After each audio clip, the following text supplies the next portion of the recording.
अहमदाबाद की एक शांत शाम थी। हल्की ठंडी हवा चल रही थी और साबरमती रिवर फ्रंट पर लोग टहल रहे थे। उसी भीड़ में आरव खड़ा था, हाथ में कॉफी, आंखों में इंतजार। वह हर रोज यहाँ आता था। पिछले 6 महीनों से। 6 महीने पहले यहीं उसकी मुलाकात हुई थी एक लड़की से, मीरा। मीरा, जिसकी हंसी में एक अजीब सा सुकून था। वो पहली बार गलती से आरव से टकराई थी और उसकी किताब गिर गई थी। आरव ने किताब उठाकर दी और वहीं से बात शुरू हुई। आप भी कहानियां पढ़ते हो? मीरा ने मुस्कुराकर पूछा था। कभी कभी, पर आज लगता है असली कहानी मिल गई, आरव ने मजाक में कहा। दोनों हंस पड़े। उस दिन के बाद वो रोज शाम को यहीं मिलने लगे। बातें, हंसी, सपने, सब कुछ धीरे धीरे गहराता गया। आरव को समझ नहीं आया कब वो मीरा से प्यार करने लगा। एक दिन आरव ने हिम्मत करके कहा, मीरा, मुझे लगता है मैं तुमसे प्यार करता हूं। मीरा कुछ पल चुप रही, फिर हल्की सी मुस्कान के साथ बोली, मुझे भी। वो पल जैसे ठहर गया था। लेकिन हर कहानी इतनी आसान नहीं होती। कुछ ही दिनों बाद मीरा अचानक बदलने लगी।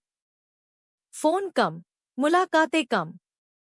और एक दिन उसने कहा, आरव, मुझे जाना होगा। हमेशा के लिए। कहाँ? आरव ने घबराकर पूछा। बस जाना होगा। प्लीज मुझसे सवाल मत करो। पर क्यों? हमने तो साथ रहने का सपना देखा था ना? उसकी आवाज कांप रही थी। मीरा की आंखों में आंसू थे।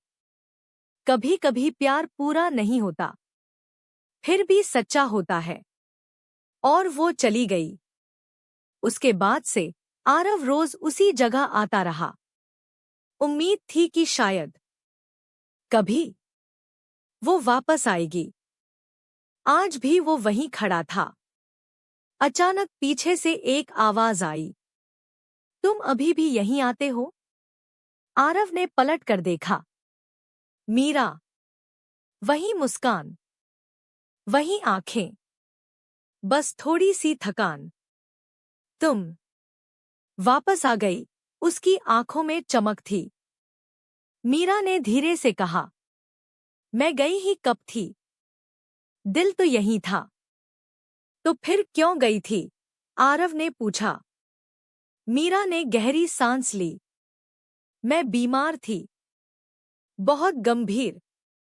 मैं नहीं चाहती थी कि तुम मुझे उस हालत में देखो या मेरे जाने का दर्द सहो।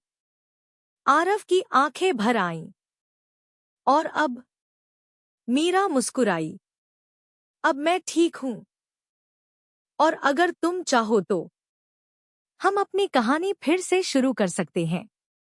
आरव ने बिना कुछ कहे उसका हाथ पकड़ लिया।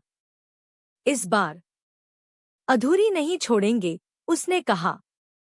मीरा ने सिर हिलाया। कभी नहीं।